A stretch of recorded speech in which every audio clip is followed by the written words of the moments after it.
quando você tem a consciência do coletivo e tem a consciência de que esse mundo é finito, de que os recursos naturais são finitos e que outras gerações dependem desses recursos para sobreviver, é nesse momento que eu me sinto gratificado, porque eu sei que eu estou fazendo um bem à continuidade da vida no planeta.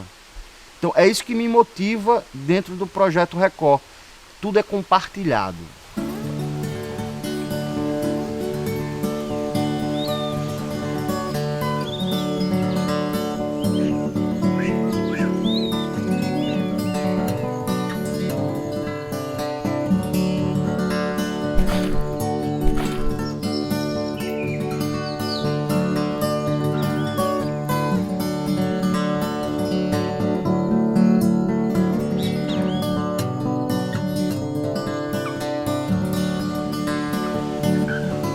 Por que reflorestar?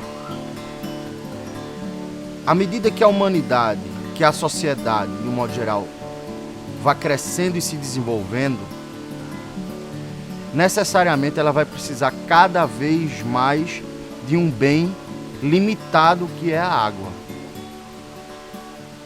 E o reflorestamento entra nesse aspecto exatamente para podermos preservar esse bem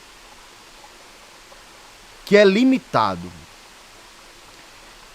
E além de ser limitado, ele é frágil, porque ele depende da forma como a sociedade se desenvolve para poder ser preservado.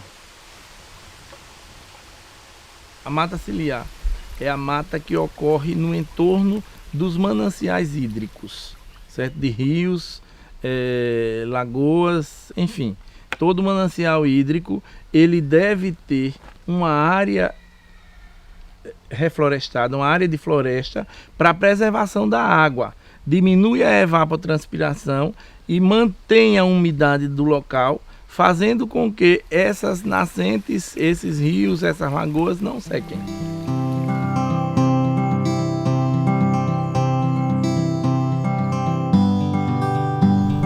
Percorrendo os fragmentos, a gente depara com a ave que é de porte bonito, grande.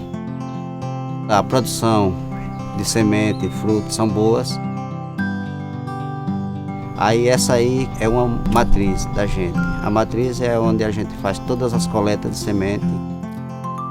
Ela recebe uma etiquetazinha com a identificação da área, da espécie e do indivíduo.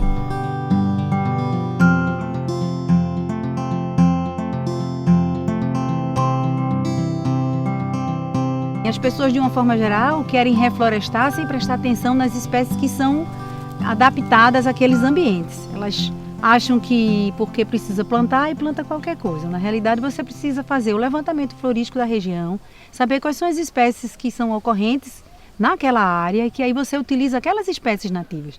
Então, a flora e a fauna vão estar associadas ao lugar onde você vai fazer esse reflorestamento. Então, é imprescindível que você conheça a flora do lugar onde você vai reflorestar para que você tenha um sucesso nessa atividade.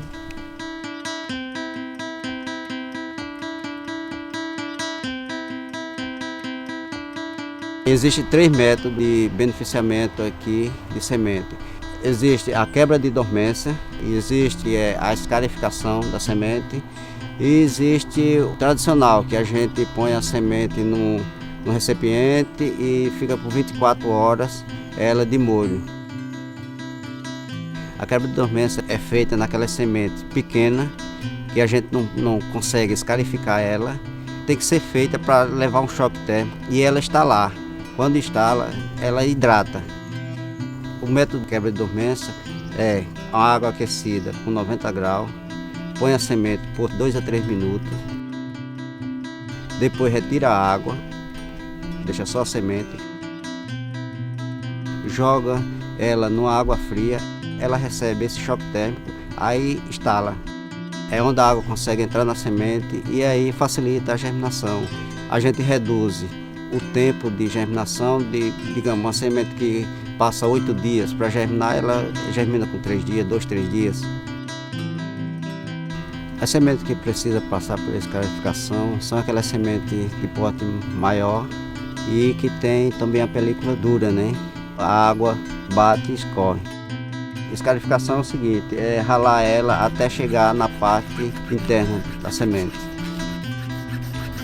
É ter um pouquinho de cuidado para que não pegue na parte germinativa da semente. Tem que procurar o lado que não vá comprometer a germinação. Essa parte aqui é onde induz a germinação. Aí a gente tem que fazer na costinha da semente. Feita a escarificação, deixa ela de molho por 24 horas e aí a semente é hidratada. Quando ela é hidratada, rapidinho ela germina.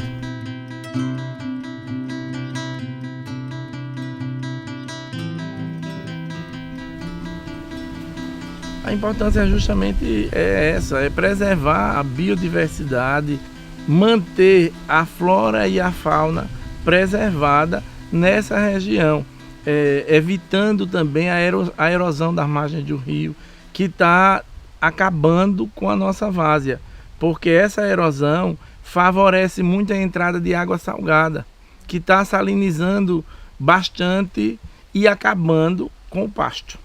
O que você vai perder em área reflorestando, na realidade você vai ganhar muito mais em produtividade.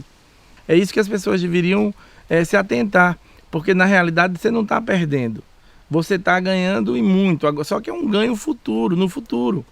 Eu me lembro de quando criança, a produtividade dessa área era enorme, em arroz, em cana, em pasto, em tudo. A produtividade ali baixou sensivelmente por conta de áreas salinizadas e uma erosão muito grande. Então a gente utiliza modelos de reflorestamento hoje que tanto ajuda a acelerar a parte natural de um reflorestamento, como um reflorestamento convencional, onde a gente tem uma produção em viveiro, sacolas, onde a gente tem o plantio, a semeadura direta no viveiro, transplantio para a sacola e da sacola para o campo. Já com a muda produzida aqui no viveiro, já num tamanho ideal para o plantio, mais ou menos 50, 60 centímetros, aí essas mudas é destinada ao plantio nas matas ciliares aqui do rio. Existe plantio que a gente leva o substrato de fora, uma adubação, no caso necessário, dependente da área. Então essa área ela começou a ser trabalhada há 4 anos atrás. Todo o sucesso de uma revegetação, ou seja, de um reflorestamento, depende dos seus cuidados. Seja ele florestal, seja ele de tratos culturais, que é desde um tratamento das mudas plantadas, né, desde o seu monitoramento para ver aquelas que teve uma taxa de mortalidade, até aquelas que hoje elas conseguem obter um nível mais alto de resiliência e trazer as outras, aquelas pioneiras que vão fazendo aquele manto, que vão protegendo, sombreando o leito do rio e assim, consequentemente, trazendo aquelas mais de clímax, né, que hoje a gente consegue fazer um adensamento, um enriquecimento florestal através de plantas secundárias, plantas tardias. É uma cadeia de coisas, de necessidades e de interligações entre diversos sistemas, seja ele humano, seja ele biológico, seja ele silvestre, que depende desse curso natural que é a mata ciliar ao longo do rio.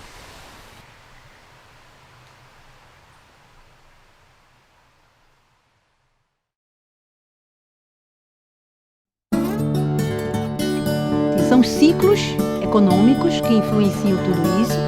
E o próprio homem que há pouco tempo atrás não prestava muito atenção ao mal que ele estava causando a ele próprio, que é o que a gente vê hoje, né? Hoje a gente já sabe que as pessoas têm uma consciência melhor. São projetos como esse, de Projeto Record, que vem resgatar essa cultura de que a gente vive do meio ambiente, a gente não vive sem ele. Então a gente agora está trabalhando demais para recuperar uma coisa que, se a gente tivesse esse conhecimento antes, talvez não fosse preciso tanto empenho.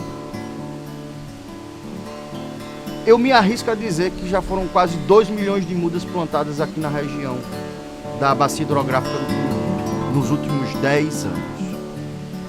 Então, assim, trabalhos estão sendo feitos, mas não adianta se fazer o trabalho se o setor público não estabelece como uma prioridade a questão da educação ambiental, porque o mais caro disso tudo não é o reflorestar, é o conscientizar. Porque você imagine o quão caro fica eu plantar e você desmatar, eu recuperar e você degradar. Então, esse é o custo mais caro que tem nesse processo, é a não conscientização.